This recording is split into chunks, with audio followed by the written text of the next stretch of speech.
নমস্কাৰ ক্লাছ 10 সমস্ত ছাত্ৰতে স্বাগতম জনাইছোঁ। আজি তোমালোকৰ কাৰণে এখন টেষ্ট পেপাৰ লৈ আহিছোঁ আৰু এইখন হ'ল দৰং ডিষ্ট্ৰিক্টৰ মেথছৰ কুৱেশ্যন পেপাৰ এখন লৈ আহিছোঁ আজি।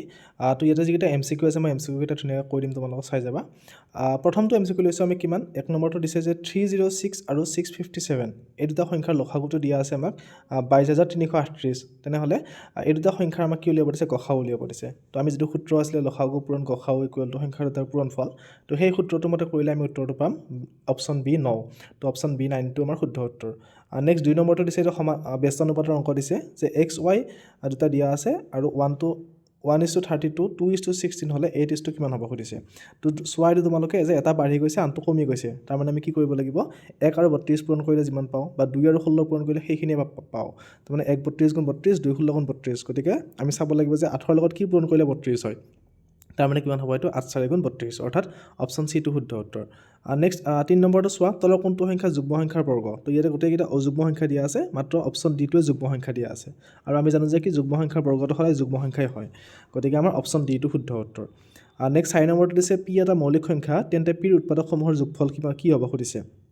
তো মৌলিক সংখ্যাৰ উৎপাদকবিলাকৰ যোগফল কি হয়, যে মৌলিক সংখ্যাৰ উৎপাদক সেই সংখ্যাটো থাকে আৰু লগত 1 থাকে, তো সেই দুটা যোগ কৰিলে হৈ যাব। তো পিটো যিহেতু মৌলিক সংখ্যা, গতিকে পি উৎপাদক পি থাকিব আৰু লগত 1 এটা থাকিব, গতিকে p + 1 হ'ব, অপশ্যন চিটো শুদ্ধ উত্তৰ।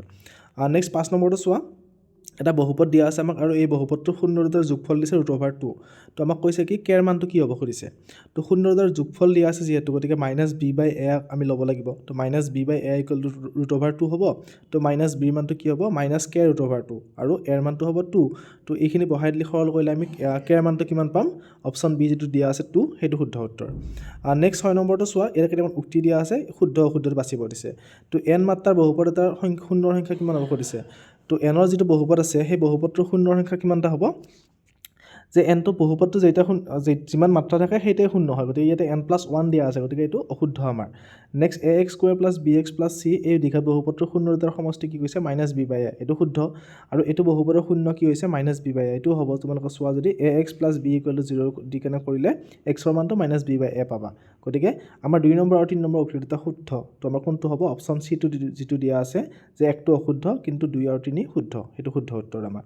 নেক্সট 7 নম্বৰটো দিছে দুটা সমীকৰণ দিয়া আছে আৰু ইয়াৰ লেখ দুটালে কি কৰিছে, পৰস্পৰ সমান্তৰাল হয়। তো সমান্তৰাল হ'লে কেৰ মানটো উলিয়াব দিছে। তো সমান্তৰাল হোৱাৰ চৰ্তটো কি আছিলে, a1/a2 = b1/b2 not equal to c1/c2, আৰু সেইটো মতে আমি a1 আৰু a2 b1 আৰু b2 মান বহালে কেৰ মানটো পামগৈ 15/4, গতিকে অপশ্যন বিটো শুদ্ধ উত্তৰ। নেক্সট 8 নম্বৰটো দিছে আমাক কি, যদি 3x² - 2x + p এই দীঘাটোৰ ভেদ নিৰূপকটো 16, তো ভেদ নিৰূপকটো দিয়া আছে পিৰ মানটো উলিয়াব লাগে। ভেদ নিৰূপক মানে কি আছিলে আমাৰ b² - 4ac, সেইটো b² - 4ac ৰ মানটো 16, আৰু ইয়াৰ পৰা তোমালোকে b, a আৰু c মান বহাই কেনে পিৰ মানটো উলিয়াব পাৰিবা। তো পিৰ মানটো হ'বগৈ কিমান, -1, যিটো অপশ্যন চিত দিয়া আছে। নেক্সট 9 নম্বৰটো দিছে এই দুডাল ৰেখা কটাকটি কৰিছে আৰু সুধিছে কি, যিটো সমীকৰণ দুটাৰ সমাধানৰ সংখ্যা সুধিছে। তো আমি জানো যে কটাকটি কৰা মানে কি, তাত এটাই মাত্ৰ সমাধান থাকে, অৰ্থাৎ অদ্বিতীয় সমাধান থাকে, অৰ্থাৎ অপশ্যন এটো শুদ্ধ উত্তৰ হ'ব। নেক্সট 10 নম্বৰটো দিছে কি, তলত দিয়া সমীকৰণৰ এই সমীকৰণ কেইযোৰ বিবেচনা কৰিব দিছে, মানে সংগত নে অসংগত সুধিছে। তো সংগত মানে কি আছিলে, যাৰ সমাধান আছে সেইবিলাক সংগত, অৰ্থাৎ সমীকৰণ দুটাই যদি কটাকটি কৰিছে আৰু সমীকৰণ দুটা যদি মিলি গৈছে তেনেহ'লে কি হ'ব, সেইটো সংগত হ'ব, আৰু যদি সমান্তৰাল হৈছে তেনেহ'লে অসংগত আছিলে। তো সেইটো হিচাপত চালে তোমালোকে পাবা যে প্ৰথম যিটো জোৰ আছে সেইটোৰ সংগত হ'ব, সেইটো a1/a2 not equal to b1/b2 হ'ব, আৰু যিটো 2 নম্বৰ সমীকৰণ দিয়া আছে সেইটোৰ কাৰণে কি হ'ব, সমান্তৰাল হ'ব, গতিকে আমাৰ কি হ'ব, প্ৰথমটো সংগত আৰু দ্বিতীয়টো কি হ'ব, অসংগত। 10 নম্বৰটো উত্তৰটো অপশ্যন ডিটো শুদ্ধ উত্তৰ। নেক্সট 11টো দিছে তলৰ কোনটো দ্বিঘাত সমীকৰণ নহয়। এতিয়া ইয়াতে চোৱা, x + 1² = 2x² - 4x - 3, তো এইটো যদি তোমালোকে x + 1² ভাঙি চোৱা তেতিয়াও লাষ্টত গৈ কেনে x² থাকিব, তাৰমানে কি এইটো দ্বিঘাত সমীকৰণ হয়। নেক্সটটো যদি তোমালোকে সৰল কৰি চোৱা ইয়াতেও x² থাকিব, c নম্বৰটো চালেও সৰল কৰিছিলে যাতে x² থাকিব, কিন্তু d নম্বৰটো যে কৰি চোৱা তোমালোকে 3x আৰু 2x পূৰণ কৰিলে 6x² হ'ব, আৰু সেইটো ইফালে x² লগত কাটাকাটি যাব, গতিকে ইয়াতে xৰ সৰ্বোচ্চ মাত্ৰা 1হে থাকিবগৈ, সেইকাৰণে আমাৰ কি অপশ্যন ডি যিটো দিয়া আছে সেইটো আমাৰ দ্বিঘাত সমীকৰণ নহয়, অপশ্যন ডিটো শুদ্ধ উত্তৰ। নেক্সট 12 নম্বৰটো দিছে কি, এই দুটা বিন্দুৰ মাজৰ দূৰত্বটো তোমালোকৰ কিতাপত ডাইৰেক্ট দিয়া আছে, এইটো কাৰণে শুদ্ধ উত্তৰ কোনটো, অপশ্যন এ, যিটো তোমালোকে দূৰত্ব উলিওৱা সূত্ৰটো ব্যৱহাৰ কৰিব লাগিব, √(x1 - x2) + y1 - y2), সেইটো সূত্ৰ মতে। নেক্সট 13 নম্বৰটো কি আছিলে, যে এটা দ্বিঘাত সমীকৰণৰ এটা মূল 1 + √2 আৰু মূল দুটাৰ যোগফল দিছে 2। তো মূল দুটা এটা মূল দিয়া আছে আৰু যোগফলটো দিয়া আছে তো আমি যোগফলটোৰ পৰা এইটো বিয়োগ কৰিলে আমি আনটো মূল পাই যাম আৰু তাৰ পৰা আমি সমীকৰণটো উলিয়াব লাগে দ্বিঘাত সমীকৰণটো কোনটো হ'ব তো সমীকৰণ উলিওৱা সূত্ৰটো কি আছিলে যে x² মাইনাছ মূল দুটাৰ যোগফল ইনটু x প্লাছ মূল দুটাৰ পূৰণফল আৰু সেইটো সূত্ৰ মতে কৰিলে আমি পাম কি অপচন বি যিটো দিয়া আছে সেইটো শুদ্ধ উত্তৰ নেক্সট 14 নম্বৰটো দিছে আমাক এটা সমান্তৰাল প্ৰকৃতিৰ nতম পদটো 3n + 7 দিয়া আছে তো ইয়াৰ সাধাৰণ অন্তৰটো কি সুধিছে তো আমি nতম পদটো যেহেতু 3n + 1 তো আমি ইয়াতে n ৰ মানটো 1 বহালে 1তম পদটো পাম 2 বহালে 2 নম্বৰ পদটো পাম তো 1 বহালে কিমান হ'ব এইটো 3 × 1 + 7 মানে 10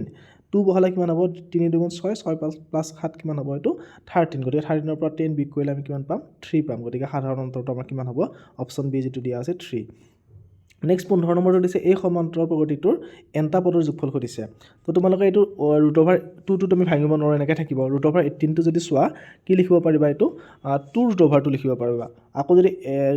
√8 টো চালে 2√2 18 টো চালে 3√2 বা 32 টো চালে 4√2 হ'ব আৰু গোটেইকেইটাৰ পৰা তোমালোকে √2 টো কমন ল'ব পাৰিবা থাকিব কিমান 1 + 2 + 3 + 4 এনেকৈ গৈ nতম পদলৈ তো আমি জানো যে প্ৰথম স্বাভাৱিক সংখ্যাকেইটা nটা স্বাভাৱিক সংখ্যাৰ যোগফল কি হয় n × n + 1 তাৰ লগত n × n + 1 / 2 আৰু তাৰ লগত কি হ'ব √2 এটা পূৰণ হ'ব আৰু সেইটো সৰল কৰিলে পাবাগে তোমালোকে অপচন চি যিটো দিয়া আছে সেইটো হ'বগে তোমালোকে সেই তেনেকৈ কৰি চাব পাৰা আৰু নহ'লে সাধাৰণ অন্তৰ উলিয়াই কেনে nটা পদৰ যোগফল উলিওৱা সেইটো হিচাপত কৰিব পাৰা তো অপচন চিটো শুদ্ধ উত্তৰ 10 নম্বৰটো দিছে আমাক কি যে এইটো ত্ৰিভুজ দিয়া আছে ইয়াতে ADE বাহুটো কি BC বাহুৰ সমান্তৰাল বাহু গতিকে AD বাহুটোৰ মান 2 cm আৰু DB বাহুটোৰ মান 3 cm তো আৰু আমাক দিছে কি DE টো 4 cm তেনেহ'লে BC মানটো উলিয়াব দিছে তো ইয়াতে তোমালোকে এইটো এনেকুৱা ধৰণৰ সমান্তৰাল দিয়া থাকিলে আৰু যদি দুটা বাহু দিয়া থাকে বিপৰীত বাহুটো উলিয়াব দিয়ে কেনেকৈ উলিয়াব চাবা যে যিটো 2 আৰু 3 দিয়া আছে সেইটো যোগ কৰা 2 × 3 কিমান হ'ব 5 তো তুমি কি কৰিবা যে 2 যিটো প্ৰথমটো ওপৰত যিটো দি থাকে সেইটো ল'বা 2/5 = 4/x ল'বা তোমালোকে 2/5 = 4/x এইটো তোমালোকৰ সাদৃশ্যতা চৰ্ত অনুসৰি আহিব যে ADE ত্ৰিভুজটো ABC ত্ৰিভুজৰ লগত সদৃশ হ'ব আৰু সদৃশ হোৱাৰ লগে লগে AD/AB ল'ব পাৰিবা আৰু DE/BC ল'ব পাৰিবা সেই হিচাপত ল'লে 2/5 আৰু 4/x তো সেইখিনি সৰল কৰিলে হ'ব কিমান d ৰ মানটো 10 cm হ'ব গতিকে অপচন ডি টো শুদ্ধ উত্তৰ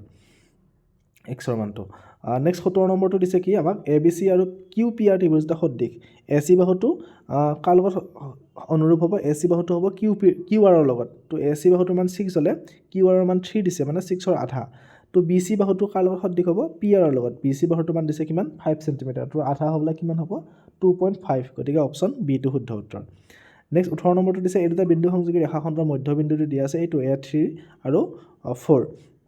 তো আমাক এৰ মানটো উলিয়াব দিছে তো মধ্যবিন্দুৰ উলিওৱা সূত্ৰটো কি আছিল আমাৰ x1 + x2 / 2 আৰু y1 + y2 / 2 এতিয়া a/3 মানটো উলিয়াব লাগে এৰ মানটো গতিকে এৰ মানটো যেহেতু x ৰ মান তো তোমালোকে কি লিখিবা -6 + -2 / 2 = a/3 হ'ব তো সৰল কৰিলে এৰ মানটো পাবাগে -12 অৰ্থাৎ অপচন বি টো শুদ্ধ উত্তৰ নেক্সট 19 নম্বৰটো দিছে আমাক 8 cos x² - 8 cos x² a - 8 cos square a = কি হ'ব সুধিছে তো cos x² - cos square = কিমান আছিলে 1 আছিলে তো তাৰ পৰা তোমালোকে যদি 8 টো কমন লোৱা তেনেহ'লে 8 × 1 হ'ব আৰু অপচন উত্তৰটো হ'বগৈ কিমান 8 অৰ্থাৎ অপচন চি টো শুদ্ধ উত্তৰ নেক্সট sin θ = cos θ দিয়া আছে তো থিটাৰ কি মানৰ বাবে এইটো সমান হয় যেতিয়া থিটাৰ মানটো 45 ডিগ্ৰী হয় তো তোমালোকে sec θ আৰু sin θ টো 45 ডিগ্ৰী বহাই দিয়া যে sec 45 * sin 45 তো sec 45 ৰ মান কিমান 45 ডিগ্ৰী আৰু √2 আৰু sin 45 ৰ মান কিমান 1/√2 তো এইটো কাটাকাটি কৰিলে থাকিব কিমান অনলি 1 থাকিব উত্তৰটো গতিকে অপচন চি টো শুদ্ধ উত্তৰ নেক্সট এই ৰাশিকেইটা বহুলক উলিয়াব দিছে তো কোনটো বেছিকৈ আছে চোৱা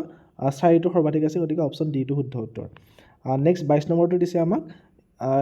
6 cm ব্যাসাৰ্ধযুক্ত বৃত্ত এটাৰ কেন্দ্ৰৰ পৰা 8 cm দূৰত এটা বিন্দুৰ পৰা বৃত্তটোলৈ এটা স্পৰ্শকডালৰ দৈৰ্ঘ্য উলিয়াব দিছে তো স্পৰ্শকৰ দৈৰ্ঘ্য উলিওৱাই তুমি বৃত্তৰ নামৰ চেপ্টাৰটোত পাইছোৱে ধুনীয়াকৈ যে 8 cm 6 cm আৰু স্পৰ্শকডাল কি হ'ব আমাৰ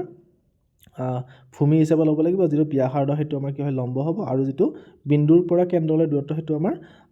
ত্ৰিভুজ আছিলে তো তোমালোকে পাইথাগোৰাছৰ উপপাদ্যটো ব্যৱহাৰ কৰি কেনে কৰিব পাৰা আৰু কৰিলে উত্তৰটো কিমান পাবা 2√7 অপচন বি টো শুদ্ধ উত্তৰ নেক্সট 23 নম্বৰটো চোৱা এই চিত্ৰ দিয়া আছে ইয়াতে কি কৈছে cx ৰ মানটো দিছে 5 cm আৰু yb ৰ মানটো দিছে কিমান 7 cm আমাক উলিয়াব দিছে x y ৰ মান তো cx টো যদি 5 হয় তেনেহ'লে x a টো কিমান হ'ব 5 হ'ব কাৰণ এটা বহিবিন্দুৰ পৰা টনৰ স্পৰ্শবিলাকৰ মান সমান হয় আকৌ একে নিচিনাকৈ yb ৰ মান 7 হ'লে y এৰ মানো কিমান হ'ব 7 হ'ব কাৰণ দুটা সমান হ'ব গতিকে 5 আৰু 7 যোগ কৰিলে কিমান হ'ব 12 হ'ব গতিকে x y ৰ মানটো 12 cm তো তো 24 নম্বৰটো আমাক কি দিছে যে 10 সেন্টিমিটাৰ আৰু 8 সেন্টিমিটাৰ ব্যাসাৰ দুটা বৃত্তৰ পৰিধিৰ যোগফল আৰু ব্যাসাৰ্ধৰ বৃত্তৰ পৰিধিৰ সমান হ'লে r ৰ মানটো কি হ'ব তো r ব্যাসাৰ্ধ যিটো দিয়া আছে আৰু ইয়াতে ব্যাস দিয়া আছে তো ব্যাসৰ পৰা ব্যাসাৰ্ধ উলিয়াই কিনে তোমালোকে পৰিধি দুটা উলিয়াব লাগিব সেইটো যোগ কৰাৰ পিছত যিটো নতুন পৰিধি পাবা সেইটো আন এটা বৃত্তৰ পৰিধি হিচাপে লৈ কিনে তাৰ পৰা r ৰ মানটো উলিয়াব লাগিব তো সেইটো উত্তৰটো হ'বগৈ b 9 সেন্টিমিটাৰটো নেক্সট 25 নম্বৰটো দিছে কি প্ৰথম 10টা মৌলিক সংখ্যাৰ মধ্যমা কিমান এইটো হ'ব 12 প্ৰথম 10টা মৌলিক সংখ্যা লিখি ল'বা লৈ কিনে তাৰ মধ্যমাটো উলিয়াব লাগে তোমালোকে তাৰপিছত তলৰ চিত্ৰটোৰ ৰং কৰা অংশটো কালি এইটো তোমালোকৰ যিটো বৃত্ত সম্বন্ধীয় কালি নম্বৰ চেপ্টাৰটোৰ পৰা দিছে তো ত্ৰিভুজটো কালি উলিয়াব লাগিব আৰু বৃত্ত কলাটোৰ কালিৰ পৰা ত্ৰিভুজৰ কালিটো বিয়োগ কৰিব লাগিব তো ত্ৰিভুজটো যিহেতু সমকোণ ত্ৰিভুজ হৈয়ে আছে গতিকে এইটো হাফ ইনটু ভূমি ইনটু উন্নতি সূত্ৰ ব্যৱহাৰ কৰি কিনে কালি উলিয়াব পাৰিবা তো উত্তৰটো হ'বগৈ আমাৰ কি অপশ্যন বি যিটো দিয়া আছে 25 ইনটু পাই মাইনাছ 2 সেন্টিমিটাৰ স্কোৱাৰ নেক্সট 27 নম্বৰটো চোৱা যে 5 সেন্টিমিটাৰ বাহুৰ দৈৰ্ঘ্যৰ তিনিটা সদৃশ খণ্ডক মূৰে মূৰে সংযোগ কৰিলে আয়তীয় ঘনকটোৰ আয়তন কি হ'ব যিহেতু মূৰে মূৰে সংযোগ কৰিছে তাৰ দৈৰ্ঘ্যটো বাঢ়ি যাব অৰ্থাৎ তিনিটা 5 সেন্টিমিটাৰ লগ কৰিলে কিমান হ'ব 15 সেন্টিমিটাৰ দৈৰ্ঘ্য হ'ব উচ্চতাটো একে থাকিব 5 সেন্টিমিটাৰ আৰু প্ৰস্থটো একে থাকিব 5 সেন্টিমিটাৰ গতিকে 15 পূৰণ 5 পূৰণ 5 পূৰণ কৰিলে কিমান হ'বগৈ 375 গতিকে অপশ্যন এটো শুদ্ধ উত্তৰ 28 নম্বৰটো কি দিছে যে এটা ব্যাসাৰ্ধৰ এটা বেলন আৰু এটা শংকুৰ বক্ৰপৃষ্ঠকালি সাংখ্যিকভাৱে সমান শংকুটো নতি উচ্চতা 4 সেন্টিমিটাৰ তেন্তে বেলনটো উচ্চতা উলিয়াব দিছে তো বেলনৰ বক্ৰপৃষ্ঠকালি উলিওৱা সূত্ৰটো কি আছিলে টুৱাইচ পাই r ইনটু h তো টুৱাইচ পাই r into h equal to কি লিখিবা পাই r l যেটো শংকুৰ বক্ৰপৃষ্ঠকালি উলিওৱা সূত্ৰ l ৰ মানটো 4 দিয়া আছে বাকি তোমালোকৰ পাই কাটা যাব r কাটা যাব তাৰ পিছত সৰল কৰিলে h ৰ মানটো ওলাই যাব কিমান 2 সেন্টিমিটাৰ যেটো অপচন এ দিয়া আছে নেক্সট 29 নম্বৰটো দিছে বিভাজনৰ বহুলক মধ্যমা দিয়া আছে আমাক মধ্যমা উলিয়াব দিছে তো আমাৰ যেটো সূত্ৰ আছিলে 2 মধ্য ইকুৱেল টু বিভাজন বহুলক 2 মধ্য 3 মধ্য ইকুৱেল টু বহুলক প্লাস 2 মধ্য এনেকুৱা যে সূত্ৰ যেটো আছিলে তোমালোকৰ সেই সূত্ৰটো ব্যৱহাৰ কৰি কৰিব লাগিব আৰু কৰিলে উত্তৰটো কিমান পাবাগে 8 পাবাগে মধ্যমাটো গতিকে অপচন বি টো শুদ্ধ উত্তৰ নেক্সট 30 নম্বৰটো দিছে প্ৰথম 100টা স্বাভাৱিক সংখ্যাৰ পৰা এটা সংখ্যা লোৱা হ'ল সংখ্যাটো মৌলিক সংখ্যা হোৱাৰ সম্ভাৱিতা উলিয়াব দিছে তো মুঠ ফল আমাৰ 100টা তলত 100 লিখিবা আৰু ওপৰত মৌলিক সংখ্যা কেইটা আছে আমাৰ 25টা 100 পৰা 100 লৈ 25টা মৌলিক সংখ্যা গতিকে 100 ভাগৰ 25 হ'ব হয়তো কাটাকাটি কৰিলে কিমান থাকিব 1/4 অপচন সি টো শুদ্ধ উত্তৰ নেক্সট 31টো দিছে দুটা বিশুদ্ধ লুডুগুটি একেলগে মাৰি পঠিওৱা হ'ল তো দুটা লুডুগুটি মাৰি পঠিয়ালে আমাৰ মুঠ ফল কিমানটা পাম 36টা পাম তো তাৰ পৰা একে সংখ্যা নোলোৱাৰ সম্ভাৱিতা উলিয়াব দিছে একে সংখ্যা 6টাত ওলাব বাকি 30টাত একে সংখ্যা নহয় গতিকে 30/36 হ'ব এটো কাটাকাটি কৰিলে কিমান থাকিব 5/6 যেটো অপচন সি দিয়া আছে নেক্সট 32 নম্বৰটো কি দিছে কোনো এটা ঘটনা ইৰ বাবে যদি p e + p দিছে মানে p e + e p e বাৰ মানে কি যে ঘটনাটো হোৱা আৰু নোহোৱাৰ যোগফলটো আৰু হেতু সদায় কি হয় 1 ৰ মান হয় 1 ৰ সমান হয় গতিকে উত্তৰটো কি হ'ব অপচন ডি টো নেক্সট 33 নম্বৰটো দিছে তলৰ কোনটো অপৰিমেয় সংখ্যা গোটেই যে ৰুট ওভাৰ আছে কিন্তু তোমালোকে চালে এটো কাটাকাটি কৰিলে ৰুট ওভাৰটো গুচি যাব চাবচোন যদি অপচন এ টো আমাৰ হয় অপৰিমেয় সংখ্যা বাকি কেইটা চালে চাবা 7 ৰে যদি 28 হৰণ কৰিলে কিমান হ'ব 7 4 28 তো ৰুট ওভাৰ 4 মানে কিমান হ'বগে 2 পাম আকৌ 5 ৰে 24 হৰণ কৰিলে সেই 4 বাৰ যাব বা 5 ৰে 16 80 হৰণ কৰিলে 16 বাৰ যাব তো তেনেকৈ গোটেই কেইটা পূৰ্ণবৰ্গ সংখ্যা ওলাব কিন্তু অপচন এ টো এটা কি হয় অপৰিমেয় সংখ্যা হয় নেক্সট এই দুটা সংখ্যাৰ কি দিছে মূল দুটা আলফা আৰু 1/আলফা এতিয়া আলফা আৰু 1/আলফা মানে কি এটা আনটো প্ৰতিক্ৰম আৰু এটা আনটো প্ৰতিক্ৰম হলে সদায় দ্বিঘাত বহুপদটোৰ কি হয় এ টো সি ৰ মান সমান হয় গতিকে এ আৰু সি ৰ মানটো সমান হ'ব গতিকে 2 ইকুৱেল টু কি লিখিবা তোমালোকে 8k আৰু তাৰ পৰা k ৰ মানটো উলিয়ালে কি আহিব 1/4 আহিব গতিকে অপচন বি টো শুদ্ধ উত্তৰ নেক্সট 35 নম্বৰটো দিছে -5x + 7y - 2 = 0 যেটো দ্বিঘাত সমীকৰণ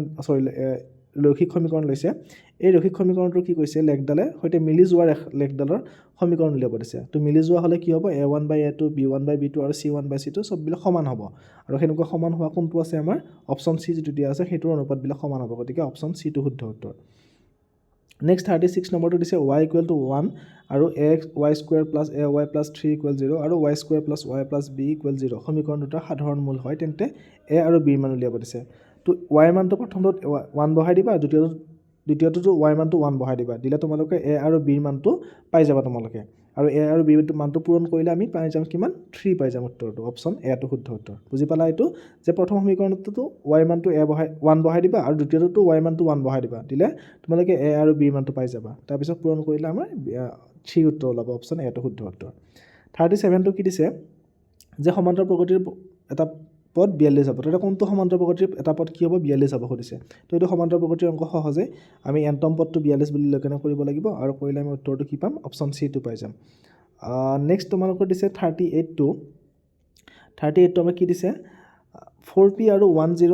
এই দুটা বিন্দুৰ মাজৰ দূৰত্ব 5 হ'লে কি পিৰ মান কি হ'ব সুধিছে তো এইটো দূৰত্ব সূত্ৰ ব্যৱহাৰ কৰি কেনে কৰিব লাগিব √(x1 - x2 whole square plus y1 - y2 whole square আৰু সেইটো সূত্ৰ মতে কৰিলে পিৰ মান আমি দুটা পাম +-4 দীঘল সমীকৰণ টাইপ আহি যাব এইটো